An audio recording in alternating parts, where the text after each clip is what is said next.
Hello and welcome. I'm Katy Jo with Holton Healing Arts. I'm joining you today with an extension of the Creating Authentic Ceremony workshop that's been going on in my private Facebook group this week. So I'll be back in the Facebook group shortly after this short and powerful training, answering questions and helping you work through some of the things in your workbook. But today I wanted to come and share some simple steps for marketing your ceremony. So many people have truly amazing gifts to share, but they have trouble communicating spiritual things in a way that sounds relatable and sounds beneficial. A lot of people, myself included, when I began, started by telling people about the information that they will learn in a ceremony or a spiritual training. But people don't actually care about that. At least most people don't anyway. What they want to know is how your ceremony is actually going to help them. Ceremony without life and a clear purpose is ritual. And nowadays you can look up rituals and ideas and find information about that anywhere. The purpose of a ceremony is to give people an experience and guide them through a transformation. And also they get to have an experience with your magic. So when you're talking about a ceremony, and when you begin to think about marketing it, one of the most important things you want to be in touch with is, what is the transformation that you'll be guiding them through? Another way to think about it is, what are they like before the ceremony? And what are they going to be like after the ceremony? Now, if you've been following along with the Creating Authentic Ceremony workshop in our Facebook group, then we've been working on this and you've already gotten fairly clear on this for yourself. For those of you that have the guidebook, go ahead and open up the guidebook. If you don't, you can just jot down some notes. I'll be going over some of the questions that are there for everybody this morning. So go ahead and take a look at your guidebook to page 12. And since you're clear about what your transformation will be for your ceremony, let's begin brainstorming things that the participants will learn and receive. So here again, a great way to think about it is, how are they going to be different after your ceremony than they were before, right? Think of it in ways that your ceremony will benefit their everyday life rather than the information that they're going to learn. Okay. And so I'm going to keep moving along. So just take a moment to write down the question in your workbook. Or if you don't have the guidebook, just jot down a note to brainstorm things that the participants will learn and receive. Okay. And then the next step is to communicate that clearly and simply so that interested parties understand how it can benefit them, or at least what it's for, without having to ask a bunch of questions or know special information. So for example, if you're doing a sacral chakra ceremony, why, right? Instead of telling them how they're going to clear and balance their sacral chakra and learn a chant or something like that, tell them the benefits of clearing their sacral chakra. What's the point of clearing it? What is going to help them with their life right now? Another example is if you're doing a moon ceremony, for example, instead of teaching about how you're supposed to clear negative beliefs and make intentions or whatever, tell them what negative beliefs we're going to be clearing and for what purpose, right? The more specific, the better. The more open and vague, the harder it is to connect with the right participants. And the harder it is for you to show up authentically and get good results, right? When we have open-ended process and it's not clear what the transformation is, it's going to be harder for the participants to understand what the transformation is. So they might have a nice experience with you, but if they're not clear what they're going to get before they come in, it'll be even harder or even more unclear for them to connect with what they got when they leave. Also, you'll have trouble delivering a more potent ceremony because you're going to be delivering really vague information that doesn't speak directly to what it is that you're trying to help them with.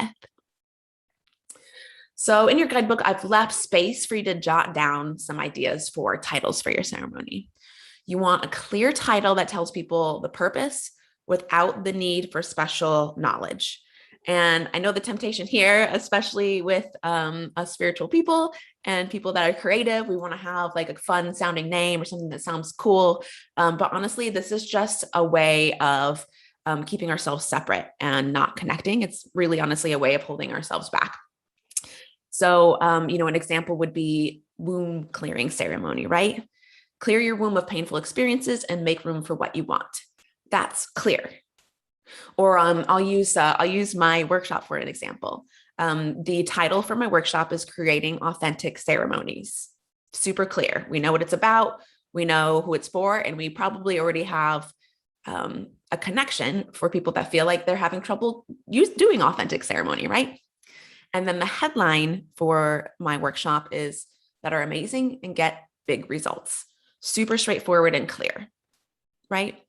An example of what wouldn't have worked and the temptation would be calling my ceremony Mystic Circle, intuitive guidance for manifesting, right? That's super vague. I don't even know what that means.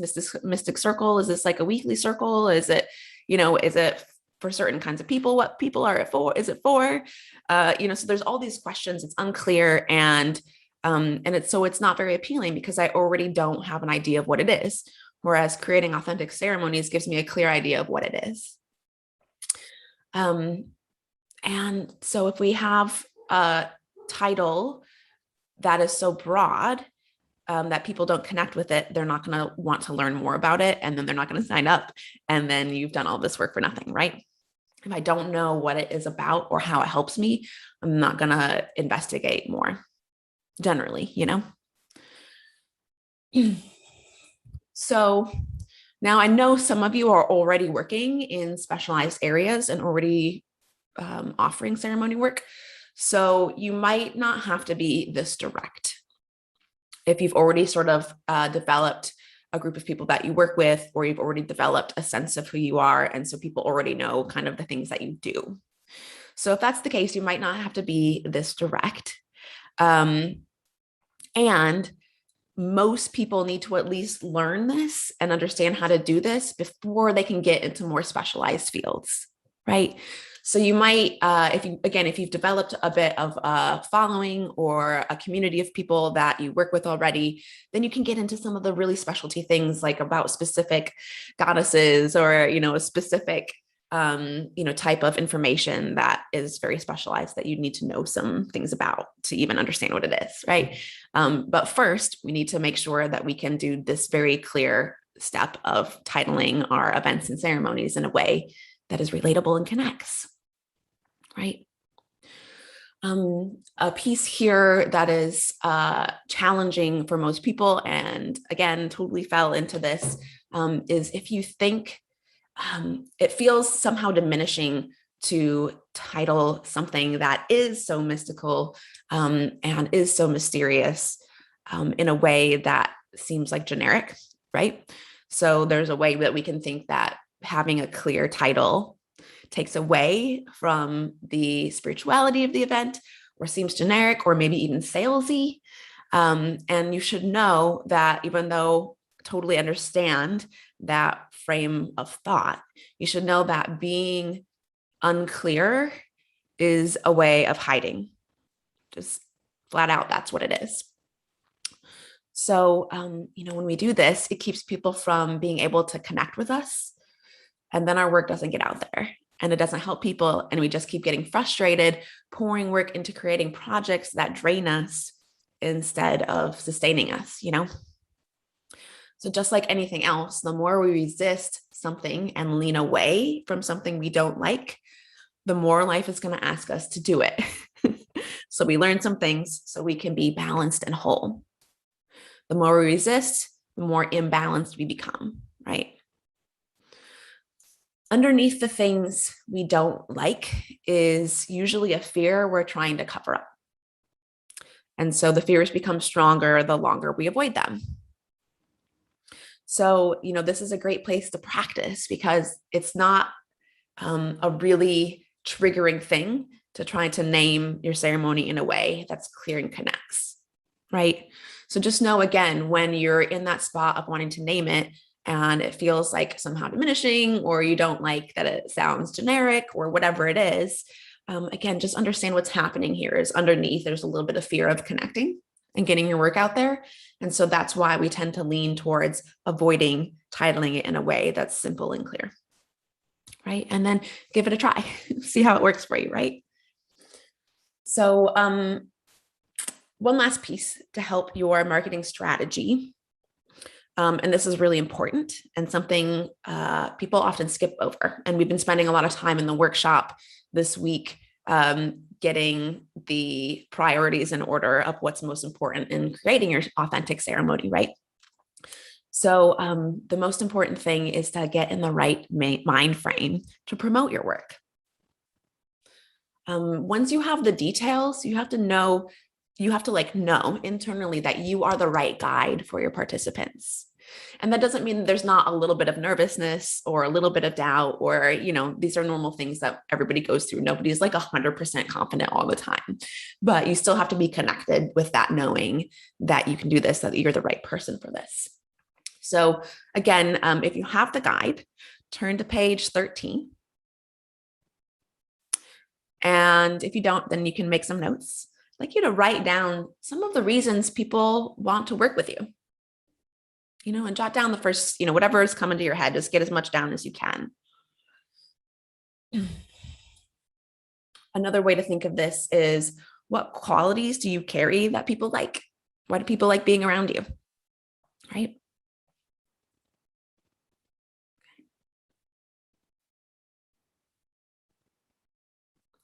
And then from here, write down reasons that you are a good guide for them. This is also really important. If we skip this part, it's really easy to get carried off in the doubt. And we don't want that energy controlling our ceremony. So even though there's going to be some question mark in your system, most likely there'll be a little bit of like, oh God, I don't know, or I am nervous, right? And that's so normal. It's not the goal to get rid of that completely, but it is the goal to not have that running the show. And so one simple way to do that is to tune into why you are a good fit, why you are a good guide, right? And keep reminding yourself of that, right? So after you make your list, as you're preparing your ceremony, as you're getting ready, as you're marketing it, come back to your list and read those to yourself. Read them to yourself before you actually deliver the ceremony, right? And then lastly, I'll have you list reasons you are ready right now and worthy of offering this ceremony work. Okay. And if you're just joining me, it'll be a little bit harder if you haven't done the prep work to get clear on your purpose and your transformation of your ceremony. If you've been joining me for the workshop, then that work is already done. So this should be coming pretty naturally for you. And, it's okay to come back here and take some more time, right? So from here, the rest is pretty easy.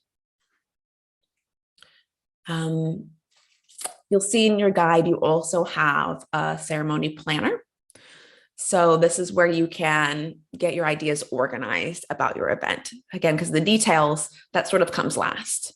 So there's some space for you to organize where your event is. Is it online? Is it in person? Have you found a location? When the ceremony is, what you need, all of those details. And then there's also on the last page a time scheduler, so you can lay out what will happen in your event. Now, this is something your participants don't need to know. You can give them an overall idea of what the plan is so that they're not blindsided or wondering or nervous about what's going to happen.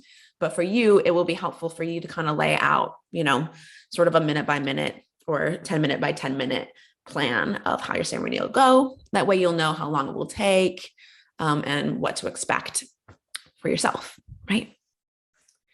If you don't have this free workbook for creating authentic ceremonies, you can head to the Facebook group. That's my private Facebook group called Creating Pathways. The link, of course, is in the bio, and you can request to join. make sure you answer the questions so I can let you in. And actually, besides the free workbook, the recordings from the workshop, Creating Authentic Ceremonies, are going to be up in the Facebook group for a while. So even if you've missed doing the live workshop, you can still pop in there and play catch up, right? And I'm going to be in there answering questions and coaching until the end of the month. So there's still time to jump in and get support crafting your powerful and authentic ceremony. Yeah. And of course, if you're ready to join high-level healers, grow your healing powers, and move through any doubt you have as a healer, it's a really great time to join Shaman School.